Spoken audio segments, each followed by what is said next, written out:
Anybody don't know about cooling measure? I assume everybody know, right? So the main thing is second property for Singaporean and permanent resident. The biggest surprise is for the foreigner, and those under company and trust is 60 and 65%. So I'm not going to touch on this because I assume everybody already know. So now we look at like overall what are the cooling measure in the past, you know. This is like the, how many? 12 or 11 cooling measures that we have right now. So as you can see, right, if you look at the trend, the one that really impact the market is the ABSD and the TDSR. So this is the point where it really go down, okay? So most effectively, right, I would say, TDSR is the one that impact the most. Last time we have a nickname for this TDSR. Anybody know what's that? Correct, total destruction of the real estate. So this is the only period that we really feel the impact that the market really cool down. But other than that, all the other measures is like scratching the back, okay? So let's see what is going to happen now. So now we want to look at the current one. What is the real impact for this one, okay? If you look at just now that 2013, that's where I was a new agent, okay? It really take a while for people to adapt and to digest, and then they react and come back and buy. So I remember last time when we have the cooling measure, all the agents are very excited. Wow, rush to go and issue OTP at 12 midnight, rush to go and buy something and all that. And then after that, everybody very demoralized and feel, wow, sell liao, go holiday, cannot do work or whatsoever. But now when there's a cooling measure, what do you feel? Does anybody feel anything? Very excited? No time to react. Anybody feel anything the next day? Oh, sell liao, I can go and holiday for the next 3 months. Or what's your reaction? Develop outcome the next day, right? The next few days, right? So I think we are all very used to this cooling measure. Like even, like if you look at the last few years, when there's a cooling measure, the time for the market to respond is getting shorter and shorter. It's like 2 quarters, 1 quarter. This time now, the developer also very well trained. Immediately, the next few days, you see people start giving promotions, start giving high com, you know. These are the first thing that people will do. So it's nothing new about it. It's just that how we're going to respond to this cooling measure. Anybody feel the pinch from this time round? Like really affected one? Anyone? Okay, what's your, you got buyer? Oh, all gone. For now. Okay. So I did some analysis from HProp. So these are some of the projects. I choose the more recent launch, bigger project as an analysis. So if you look at from far, Lentor, Modern, Jetscape, all these are majority, 80 to 90% are still Singaporean. PR, Lentor Modern is very low, 7%. The rest averagely is about 10 to 15. Foreigner is actually very low, 1% to 3%, okay? And if you come to our popular District 15, where we have a lot of projects last year, majority, I would say 80% are all Singaporean, 11% range is PR, and foreigner is still about 3 to 4%. The only project that have a lot of foreigner is Mayor House, which is a very big quantum, large, luxurious units, okay? Other than that, only Amber Park slightly a little bit more, but the rest are really quite low.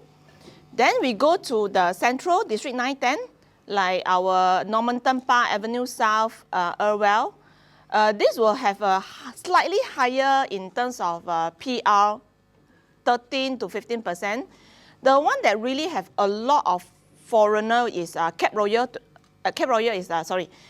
The one that really have a lot of foreigner is Rivergate. I'm just choosing a resale as a comparison. Avinia have a lot because it's still luxurious, bigger units. Riviera also quite a lot, 22%. Marina One, okay, Marina One because it's iconic. I think it's also popular for foreigner, for the location, you know, for the type of product.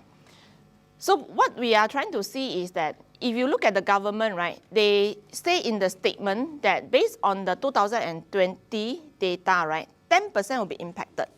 So this 10% will be consist of the foreigner and some of the Singaporean or PR that buying second property. So I would say that if you minus out the foreigner, right, majority of the people who buying first property still can buy, okay? And what are the segments that will be impacted is probably the one that more towards the central and the luxurious market, the bigger units. So like Mayor House, Canning Hill Pier, probably these are the foreigner choice unit. So I did some of the analysis in terms of by looking at the data. So what does the data tell us?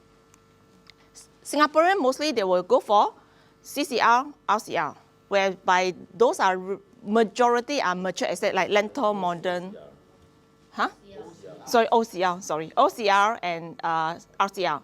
So they probably would like to stay near their parent, near to the school, and affordable quantum. Because if you look at One Mayor and all this, still a lot of Singaporean, although the PSF is slightly higher, but the quantum because it's more affordable. So you will be HDB upgrader or the first timer. Then PR, I cannot have any particular trend. I think it's quite a good mix because it depends on the high-end PR or the mass market PR.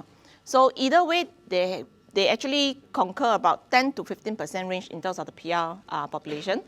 Foreigner is still mostly in the CCR and mostly on the big and luxurious units. And they like to stay usually at the area that is an expat choice like Rivergate, Avenue, River Valley, Orchard. So these will be the places that will be probably impacted. Okay. Now we look at the population. Okay, this is what I want to touch on is because do you know there's a dip in our population in 2021 and suddenly there's an increase to 5.64, okay? Out of this, 3.65 citizen. So the growth is about 190,000, which means the government is giving a lot of new citizenship, okay? Because it cannot be from birth, okay? So when the government giving more new citizenship, meaning they are also welcoming or inviting foreigner to be citizen. So this is the trend that the government want, which ask the foreigner to stay here, become PR or become citizen, okay? But of course, there are also more foreigner coming in as a working expat, okay?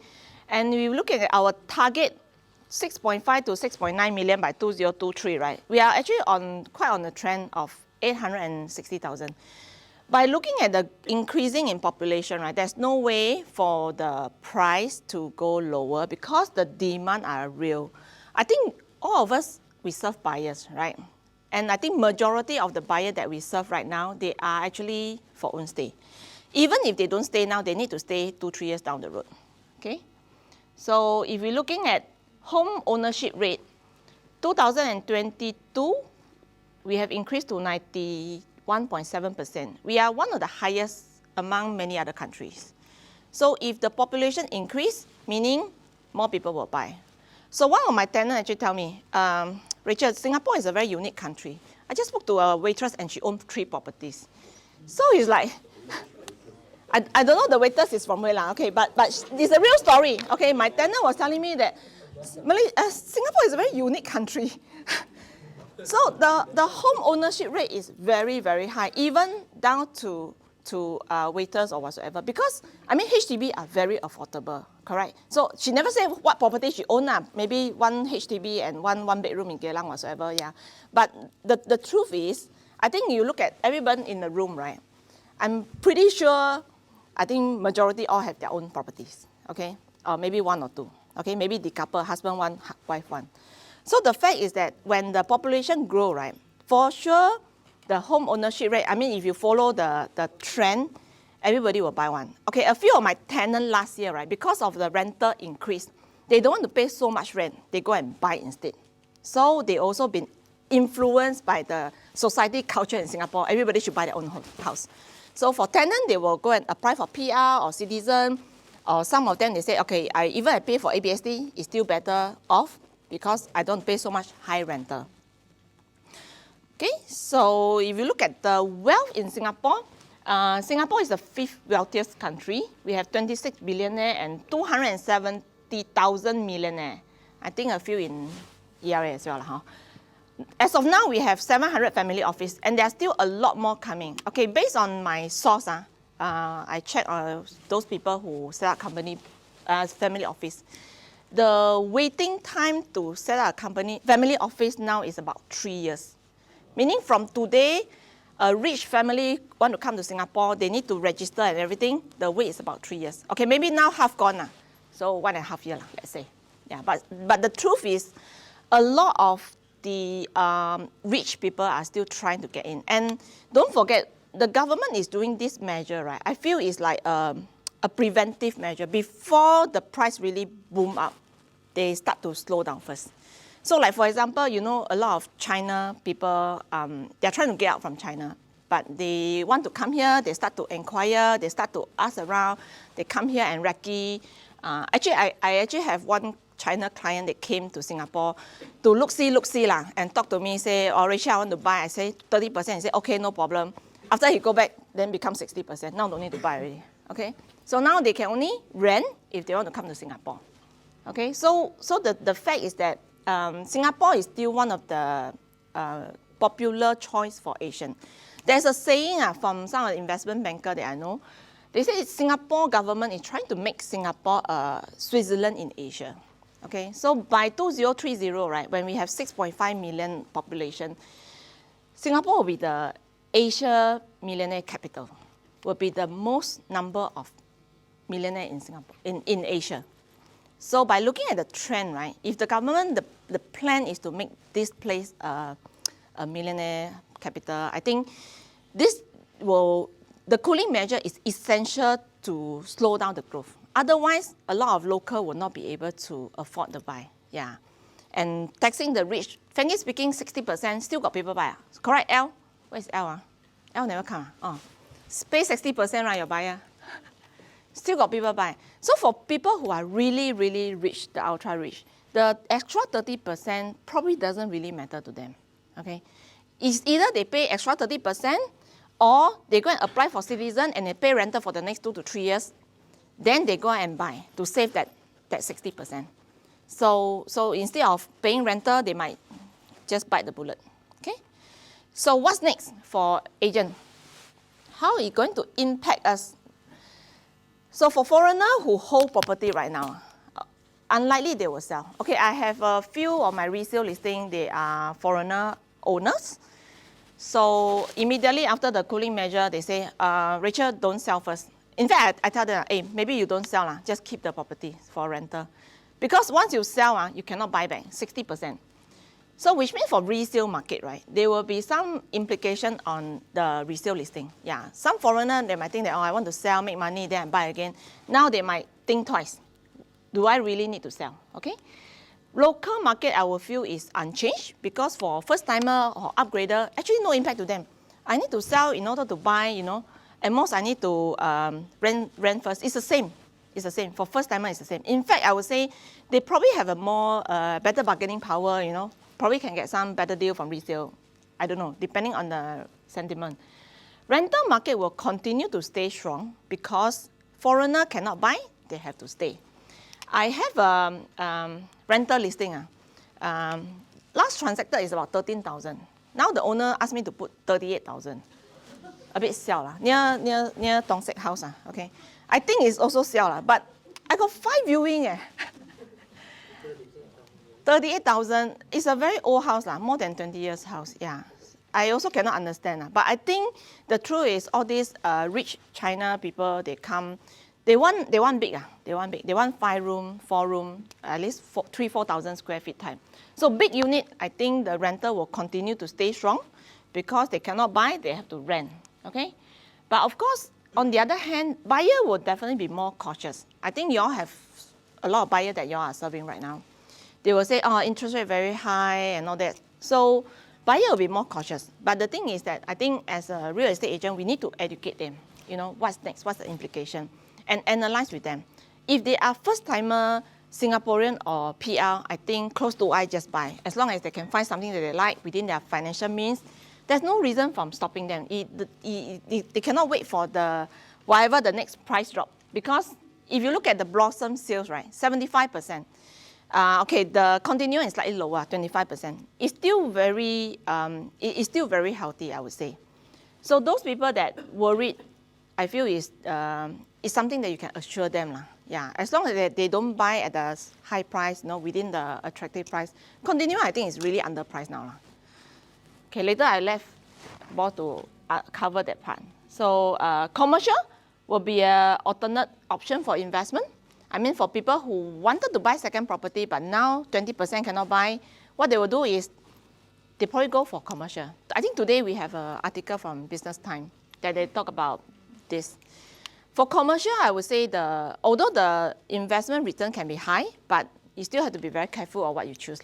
Okay? Then we can target for foreigner who don't need to pay ABSD. Anybody know, right? There are 4 countries that don't need to pay ABSD. Okay, US, Iceland, Switzerland, Norway, and Liechtenstein. Yeah. Liechtenstein, yeah. So basically, US, I think, will be the biggest population because there are a lot of China